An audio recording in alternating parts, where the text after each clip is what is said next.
제 평생에 잊을 수 없는 좋은 기회였습니다. 아마 하나님 앞에 가면 나도 성광교회에서 새벽기도 해봤습니다. 제가 이 수천교회 다니면서 말씀을 전하는데 조건이 있어. 새벽기도 안 하는 거. 밤에만 합니다. 근데 이번에 10번을 여러분을 만나면서 내가 참 미안하다. 참 미안하다. 새벽기도를 해야 되는 건데 이렇게 주님 앞에 열성을 가진 식구들이 새벽에 나오는 건데 나는 왜 그렇게 새벽기도를 거절했을까? 제가 회개를 많이 했습니다.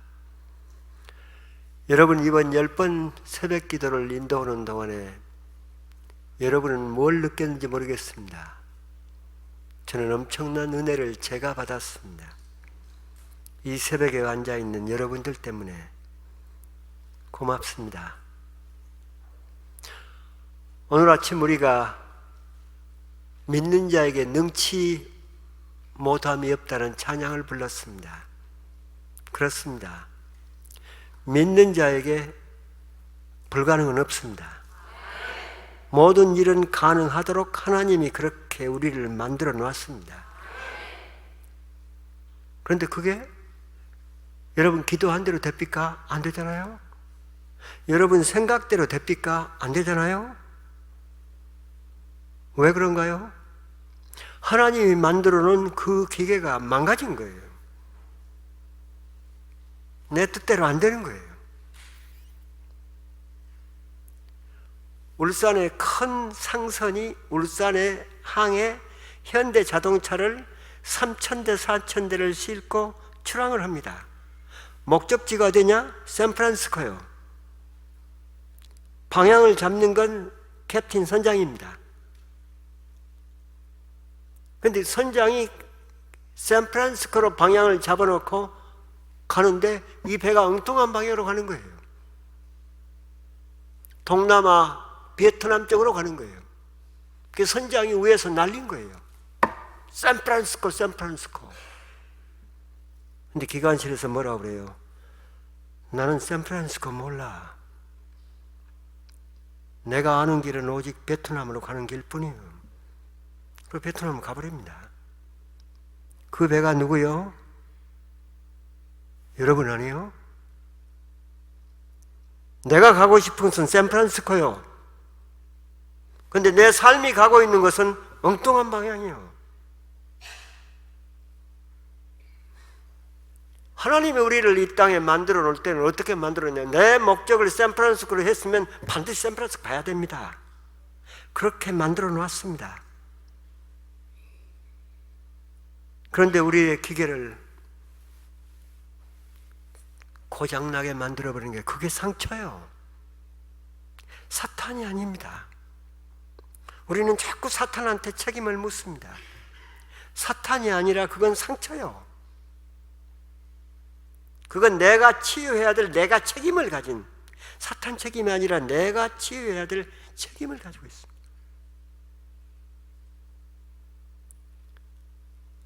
하나님한테 항소장이 올라왔다잖아요. 사탄한테서. 저 인간들이 자꾸 자기들이 잘못해놓고는 내 탓으로 돌리니 정말 나는 억울합니다. 사탄이 그 항소장을 올릴 만도 해요. 사사건건 좀 다 사탄으로 돌리니까. 자기가 문제는 자기 문제인데 내 문제거든요.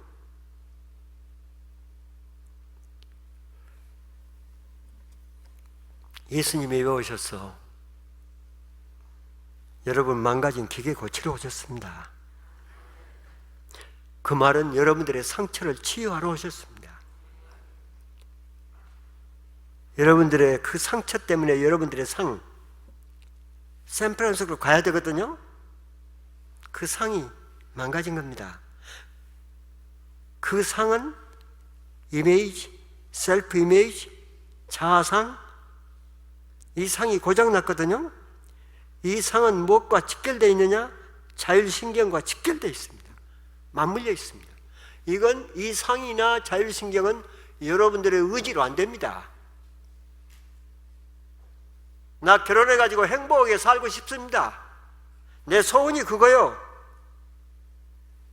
그런데 결혼해서 살고 보니까 행복이 아니에요. 이건 불행이요. 여러분 안 살아봤어? 나는 살아봤어. 결혼하면 정말 행복할 것 같았는데 그렇게 힘들든. 왜? 내 상이 망가졌거든요.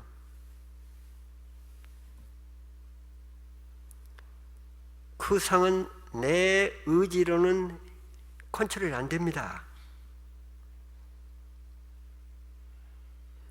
끊임없이 쉬지 않고 기도하면 됩니다. 바울이 그랬습니다. 쉬지 말고 기도해라. 난 여러분에게 부탁을 드리고 갑니다.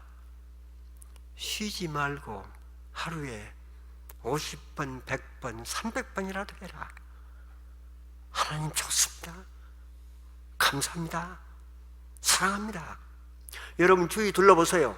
사랑할 바 아무것도 없습니다. 인상 쓸 것밖에.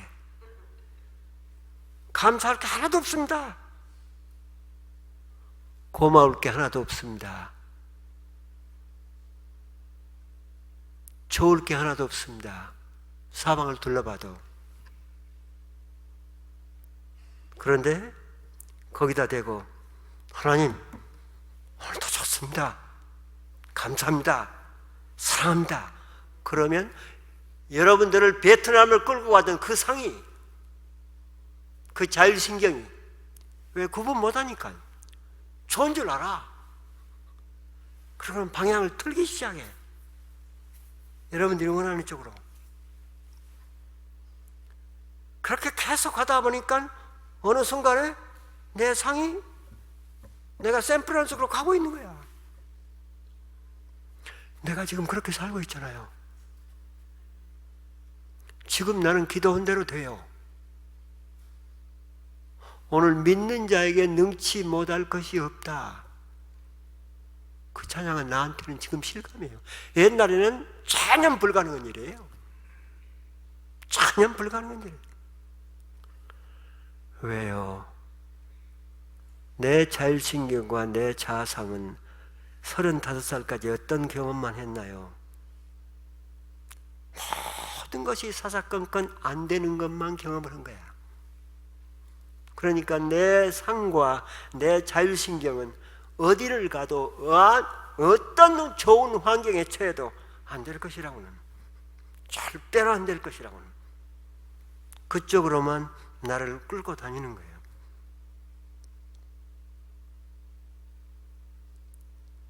지난번에 얘기했던가요? 기도원에서 21일 금식하는 사람만 내가 38명 만나서 깊게 2시간 동안 인터뷰했잖아요. 21일 금식하는 사람. 21일 금식했으면 뭐가 응답이 와야 할 거 아니에요. 만나보면 대부분의 사람들 마음속에 뭐가 딱 자리 잡고 있나요? 내 기도는 절대로 응답 안 돼. 그런 확신에 차 있는 거예요. 21일 금식하고 41일 금식하면서 내 기도는 절대로 응답 안 된다는 확신에 차서 본인이 모르는 거야. 기도는 하는데 그의 상이, 그의 자율신경이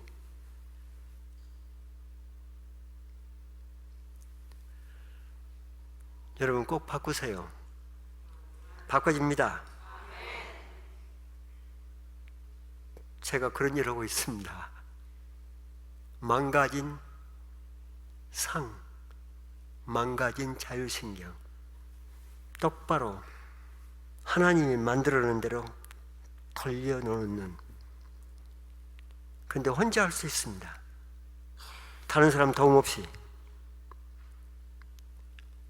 아침부터 저녁까지 하나님 좋습니다. 감사합니다. 사랑합니다. 그 준비. 자, 두 점을 발끈치고, 두 점을 발끈치고, 오늘 또 난 내일 또 설교해야 되잖아요. 그러니까 나는 하나님만 할 테니까 여러분은 목이 터져라고. 좋습니다. 감사합니다. 사랑합니다. 하나님! 감사합니다. 사랑합니다. 쉬지 말고 오세요. 이게 기도입니다.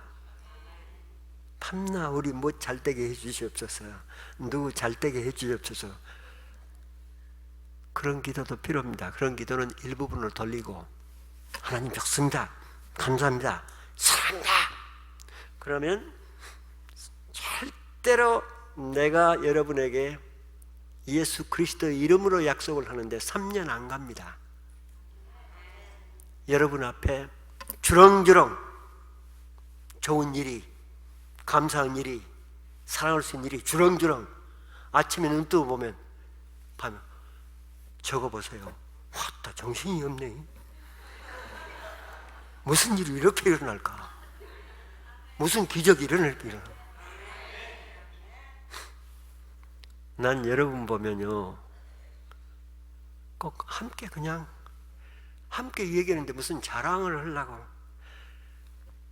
자랑이라고 생각하지 말고요, 그냥 내 간증이라고 얘기해요. 다른 사람한테 얘기 말고.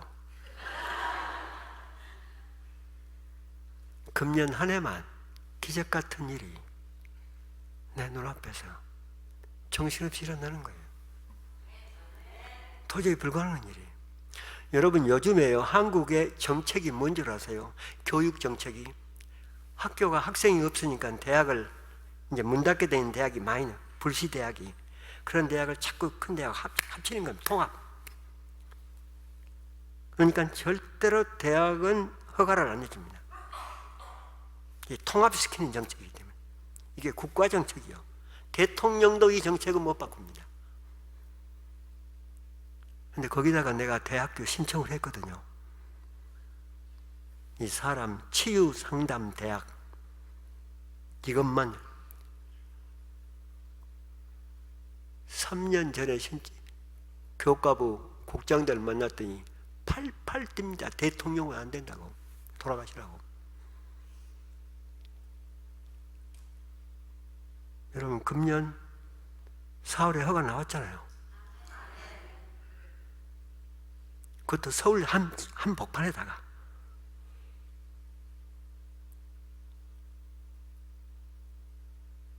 이게 하나님 안에서 되도록 돼 있어요. 내가 수요일 날 얘기했지요. 갑자기 또 정부에서 상 준다고 난리지요. 이게 우리 집에 상장이 와 있대요. 그 외에도 여러 가지 기적 같은 일들이 주렁주렁 열리는 거예요. 왜? 뭐가 되어 있나요? 여러분의 이 멘탈 시스템, 정신 구조, 영적인 구조를 하나님이 어떻게 만들어 놨느냐? 미사일 시스템으로 만들어 놨어요. 미사일 시스템. 미사일 구조로, 사실 미사일 구조는 인간의 두뇌에서 따서 만든 거예요. 아이디어를 얻은 거예요. 미사일이라는 게 그렇잖아요. 딱 미사일을 쏘지요. 그럼 미사일이 날아갑니다. 목표를 향해서. 목표에다가 계속 전파를 보냅니다. 목표에서 전파가 옵니다. 그걸 보고 쫓아갑니다. 목표가 바뀌어져 버립니다. 그럼 전파를 보내는데 전파가 안 오거든요. 그럼 미사일에서 어떻게 되나요? 360도로 전파를 내보내지요. 360도로 전파를 내보내면 그 목표물이 이쪽으로 가 있거든요. 그러면 이쪽으로 쫓아갑니다. 결국은 목표를 딱 맞추는 거예요. 이게 미사일이에요. 그런데 그런 제도가 여러분의 정신 구조가 지금 그렇게 돼 있어요. 그러니까 기도를 하잖아요. 목표가 정해지잖아요. 그럼 반드시 그 목표가 이루어지도록 돼 있어요. 그런데 내 마음의 정신 자상이라든가 자율신경 이 구조를 그냥 멍든 채로, 병든 채로, 고장난 채로 놔두고 하면 쉽지 않아요. 그런데 이걸 가장 빨리 고치면서 내가 원하는 대로, 기도하는 대로 그대로 이루어질 수 있도록 할 수 있는 방법이 좋습니다. 감사합니다. 사랑합니다. 열심히 하세요. 내가 우리 임영우 목사님을 참 사랑합니다. 그리고 나보다 훨씬 젊은 사람이지만 그렇게 내가 존경합니다. 내가 가지지 못한 걸 너무나 많이 가졌기 때문에. 임영우 목사님한테 딱 잡히면 꼼짝을 못합니다.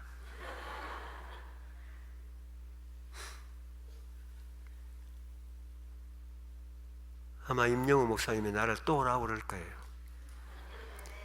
언제, 내가 바빠서 언제 올지는 모르겠습니다만 한 3년쯤 뒤에 와서, 주기가 가만히 보니까 3년, 4년인 것 같네요. 7년 전에 왔고 4년 전에 왔고 금년에 왔으니까 아마 3년쯤 뒤에 와서 여러분을 만나면 반드시 여러분은 달라져 있을 겁니다. 난 그걸 압니다. 수없이 많은 경험을 했기 때문에. 근데 안 달라져 있으면 그건 여러분이 안 한 거예요. 하면 달라지도록 되어 있습니다. 그건 바울이 약속을 한 겁니다. 힘냅시다.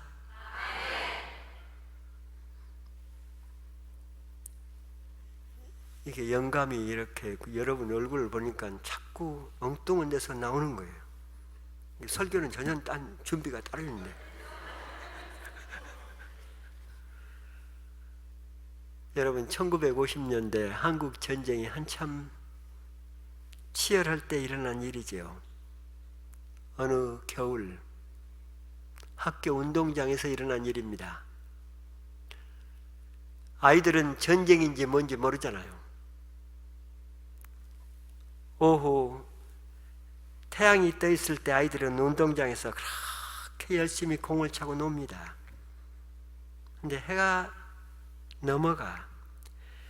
서산을 넘어가니까 추워지잖아요. 아이들이 다 집으로 돌아갑니다.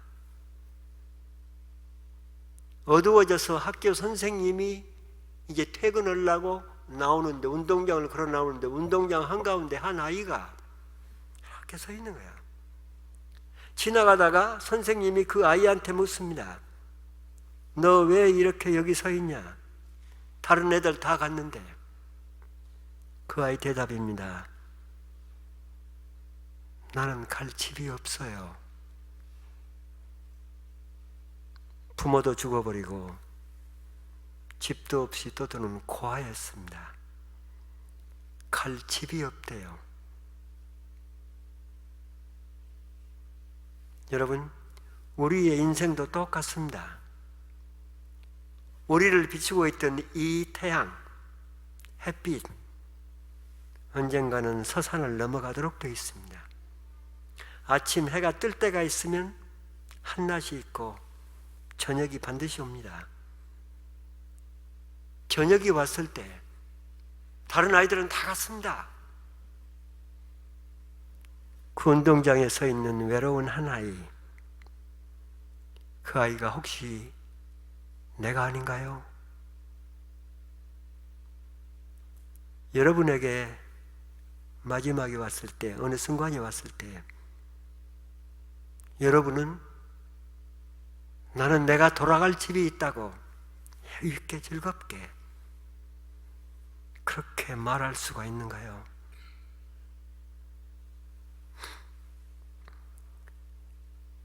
모든 사람에게 겨울이 옵니다. 그런데 이 겨울은 젊은 사람에도 똑같이 옵니다. 이번 노르웨이에서 너무나 엉뚱하게 그 젊은 사람들이 60-70명이 죽었습니다.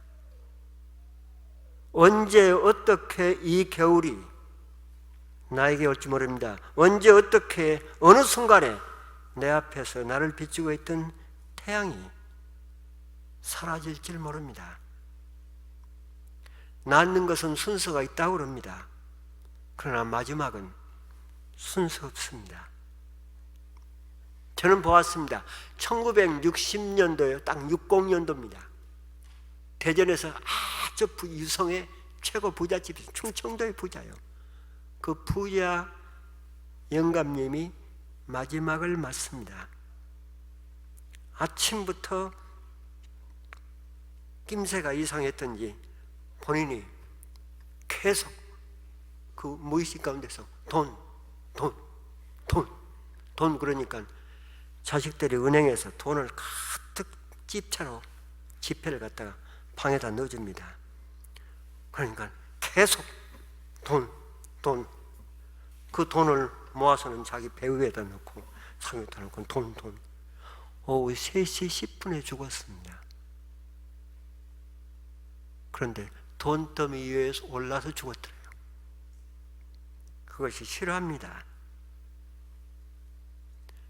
저는 어떤 분 보았습니다. 꽤 신앙이 있다고 그랬습니다. 여자입니다.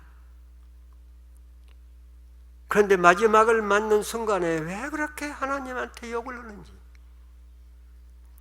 파락을 하는지, 그러다 그냥 죽어버리는 그런 분도 보았습니다.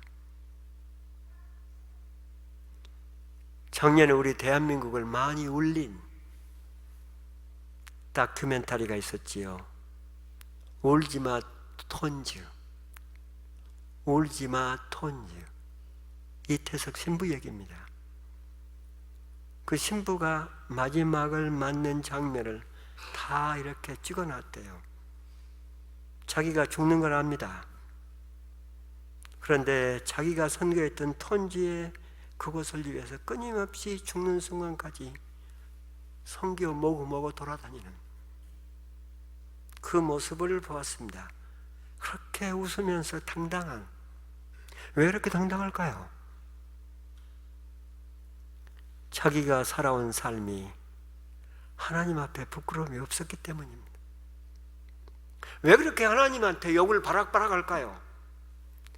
자기가 살아온 삶이 너무너무 부끄러운 사람들, 인생이 억울하고 분한 사람들, 그런 사람들은 그럴 수 있습니다. 오늘 바울의 얘기입니다. 오늘 디모데후서는 사실 그 바울의 바울이 지금 사형을 앞두고 언제 죽을 줄 모릅니다. 사형을 앞두고 쓴 편지가 디모데입니다. 디모데가 제일 아꼈던 그 많은 사람들, 제자들 가운데서 가장 자기 바울의 마음속을 털어놓고 이 얘기를 주고받을 수 있는 사람이 디모데였습니다. 근데 그 디모데가 어디 있냐? 바울은 지금 로마에 있습니다. 감옥에. 근데 그 디모데는 어디 있느냐? 멀리 타국에 있습니다. 그 디모데한테 쓴 편지입니다. 거기에 뭐라고 써놨나요? 오늘? 이런 내용입니다. 오늘 본문 내용을 다시 해석을 해보면, 죽음을 앞두고 보니 지나온 삶이 힘들긴 했지만 너무너무 자랑스러웠어. 죽음을 앞두고 보니 이제 내 눈에 보이는 것은 면류관밖에 없어. 어디 이 면류관이 나에게 뿐이든가 주님을 따라서 사는 모든 사람에게 다 주어질 거야. 그러면서 바울이 그 뒤를 계속, 오늘 본문은 안 읽었습니다만 22절까지 계속 나옵니다. 디모데한테 자기 하소연을 하는, 나하고 함께 선교하기로 그렇게 약속을 했던, 하나님한테 약속했던 그 동기들이, 동역자들이 핍박이 심으니까 다 떨어져 나갔어. 아무도 없어. 그 얘기입니다. 두 번째로 바울이 디모데한테 뭘 쓰느냐? 제일 아픈 일을 씁니다. 그때 로마 시대는 이 재판을 받으면 재판정에 그 사람을 옹호하는, 그 사람을 지원하는, 그 사람이 좋아서 그 죄수를 위해서 많은 사람이 뒤에 와서 앉아있거나 서 있으면 재판장이 이 사람은 좋은 사람, 그리고 형을 감해줍니다. 근데 바울이 선교 제목을, 예수 그리스도의 복음을 전한다는 선교 제목을 가지고 딱 재판을 받는데 한 사람도 없는 거야. 내가 재판을 받을 때는 한 사람도 없었어. 바울이 가장 아픔을 얘기하는, 그러면서 얘기지요. 누구는 나한테 너무했어. 그 구리 장식을 하던 알렉산더 그놈, 나에게 해를 너무 많이 끼쳤어. 그러니까 바울 디모데한테 그럴 때는 너도 그놈 상대하지 마라. 아마 내가 썼으면 그 개새끼, 천벌을 받을 새끼. 바울이 하도 신앙이 깊으니까 지금 이렇게 쓴 거예요. 그러면서 마지막 21절에 뭐라고 쓰느냐? 겨울이 오기 전에 빨리 와.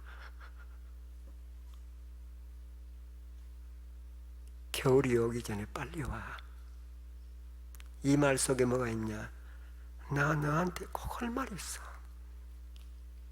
왜 편지에다 그런 걸 다 못 써요? 그 당시 편지는요, 양피지에다 쓰는 거예요. 양피지가 보통 비싼 게 아니에요. 양피지에다는, 이 성경이 다 양피지에 쓰여진 겁니다. 꼭 쓸 말만 쓰지 다른 말은 못 쓰는 거야. 만나서 얘기해야지. 겨울이 오기 전에 빨리 와. 왜요? 겨울이 오면 바다 풍랑이 세져. 나는 곧 죽을 건데 풍랑이 세지면 너 못 만나. 빨리 와. 나 너에게 할 말이 있어. 그 얘기요.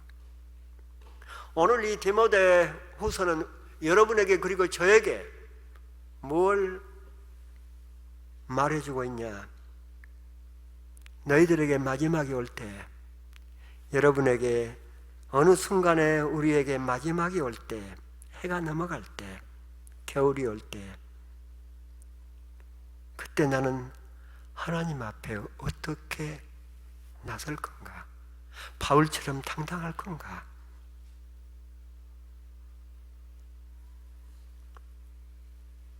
이걸 묻고 있습니다. 요즘 병원에 가보면 MRI를 찍잖아요. 엑스레이입니다. 그걸 발전시키는데 큰 공헌을 한 사람이 일본 의사입니다.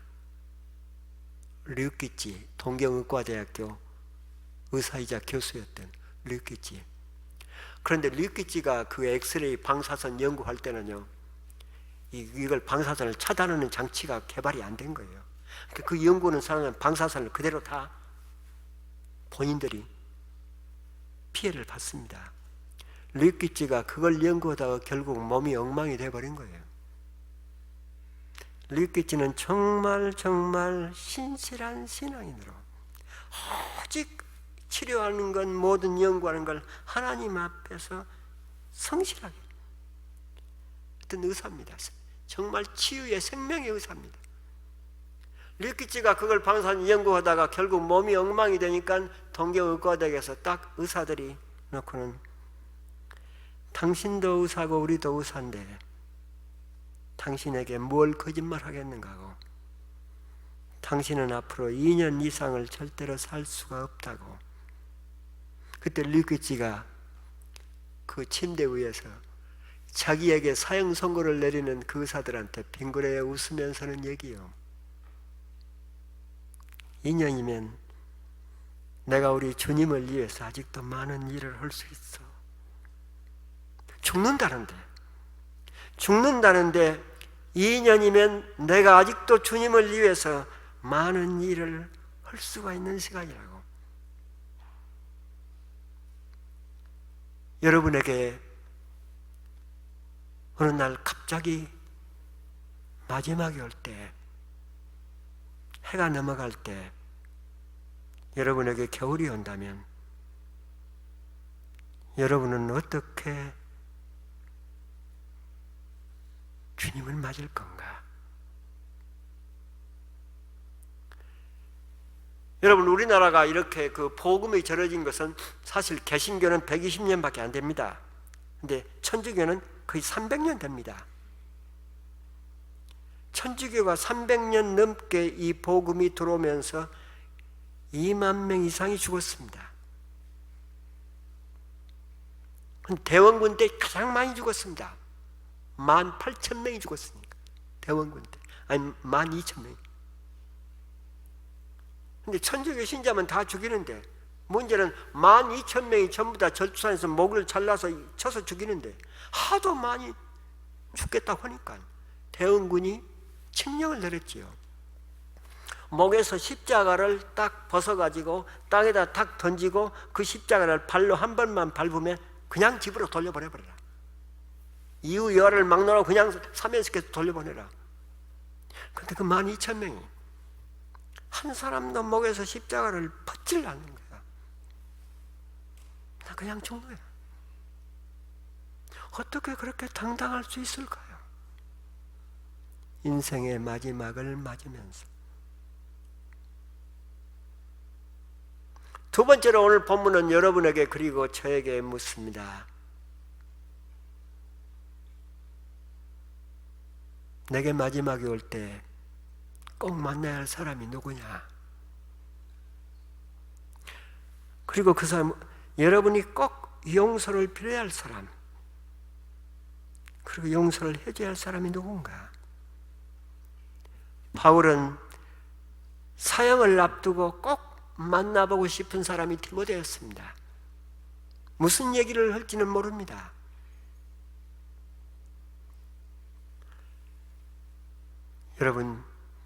여러분에게 해가 넘어갈 때, 겨울이 올 때 꼭 만나서 미안하다고, 고맙다고 얘기할 사람은 누군가요? 용서를 해주고 용서를 필요할 사람은 누군가요? 오늘 디모데후서 본문은 우리에게 그걸 묻고 있습니다. 저에게 마지막이 오기 전에 저는 꼭 용서를 필요할 사람이 한 사람이 있습니다. 이렇게 많이 생각을 하면서도 아직도 못했어. 그게 제 41살 큰딸입니다.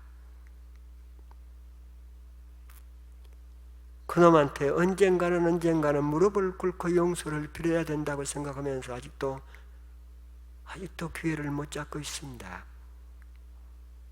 나는 그놈한테 너무 아픔을 주었기 때문에. 그놈이 3살 때 그놈 앞에서 우리 부부가 그렇게 싸웠습니다. 한 번도 안 싸우다가 그놈이 3살 때 내 안양에서 공장 다닐 때인데 그놈 앞에서 우리 부부가 싸움이 붙었는데 심각했습니다. 둘이 끌어잡고 헐소리 안울소리 소리 지르면서 밀치고 닥치고 난리가 났는데, 밀치고 닥치고 하다가 보니까 누가 허벅지를 잡고 부비는데, 내려다 보니까 3살짜리 그 딸이요. 난 그 얼굴을 지금도 잊을 수가 없습니다. 얼마나 놀래버렸으면. 얼굴이 완전히 먹빛인지 백지장인지 나는 그러면서 어쩔 줄을 모르면서 내 허벅지를 부비는데, 그놈이 참 말을 잘했습니다.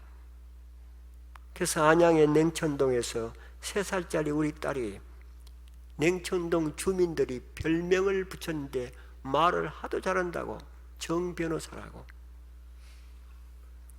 이 3살짜리가요, 이렇게 집 밖에 있다가 동네에 그 할머니가 과일 장사 할머니가 있는데, 할머니가 과일을 바구니를 이고 지나가면 그 할머니를 보면서는 여기요, 오늘은 과일을 많이 팔아야 할 건데. 그러니까 그 할머니가 그냥 어떻게 저런 것이. 예, 그런 아이로 유명한데 그놈이 우리 부부 싸움 속에 끼어가지고 얼마나 놀랬는지 말이 안 나오는 거야. 그리고 말을 하려고 발버둥을 치는 거예요. 아, 싸. 막 손을 후지면서 아싸. 아빠 싸우지 말을 너무 놀라서 약자로 불러. 내가 놀라서 쳐다보고 있으니까 이번에는 돌아서서 지금 엄마한테 엄싸. 이쪽으로 저쪽으로 꼭 미친 아이처럼. 내가 우리 엄마 아버지 싸움 때문에 멍든 놈이잖아요. 딱 그 모습을 보는데 싸우다가 얼마나 놀랐는지 저게 나야. 저게 나야. 내가 저렇게 컸어. 그런데 내가 저 새끼한테 또 싸우다가 그놈을 틀어잡고 얼마나 울었는지. 슬기 아빠 안 싸울게. 슬기 아빠가 잘못했어. 그놈이 나중에 안심을 하고 주먹으로 내 가슴을 두드리면서 아빠 나빠, 아빠 나빠. 근데 문제가 생겼습니다. 수년이 지나도록까지 그 아이는 그 충격에서 못 벗어나. 내가 조금만 얼굴에 화가 나 있는 것 같으면 이놈은 들번들번 뭘 찾는데 제일 많이 찾는 게 방에 빗자루였습니다. 그걸 들고 내 코 밑에 와서 흔들면서 또 싸울 거야. 또 싸울 건가. 그 애 때문에 못 싸웠습니다. 지금까지. 41살입니다. 대학교 교수요. 지금도 우리 집에 와서 내 톤이 조금 화난 톤 같으면 그놈만 아빠 그래. 아빠 그래. 싸움을 보지 않는 둘째 딸은 절대 그렇지 않습니다. 상처가 없기 때문에. 싸움을 보지 않는 둘째 딸은 내가 좀 화난 소리를 하면 그냥 내 앞에서 싱글싱글 웃으면서 미스터 정 참 귀엽네. 그러면 그래버리면 그냥 풀려버리고 그냥 웃어버리고. 그런데 큰 놈은 그걸 못하는 거예요. 그 상처가 41살까지 지금까지 남아있는 거예요. 다른 사람을 그렇게 치유한다고 하면서 내 딸 마음속에 그 상처를 아직도 치유하지 못해요.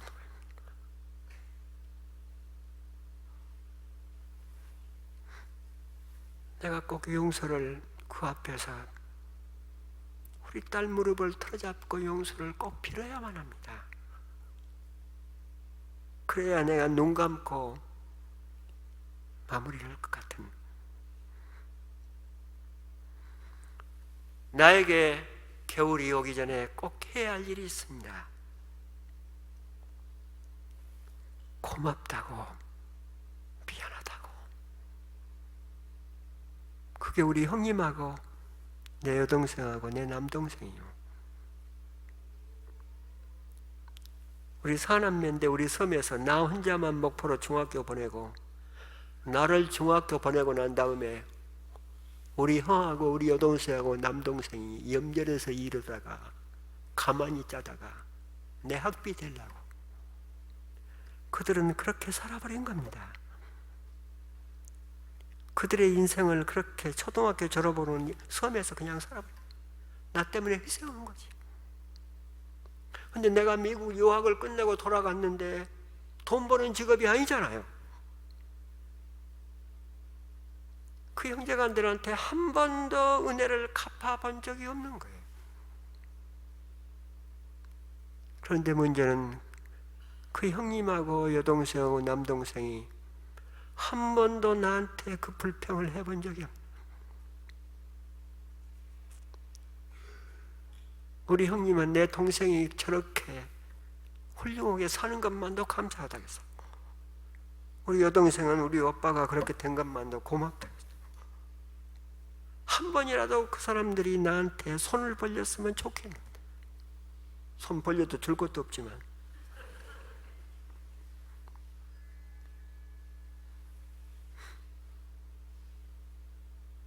꼭 내가 해야 할 일 아직 못했습니다. 우리 형하고 여동생하고 남동생 불러놓고 그러지 않고 울면서 고마웠다고. 그런데 한 번도 은혜를 못 갚아서 미안하다고. 꼭 이 얘기를 해야만 할 것 같은.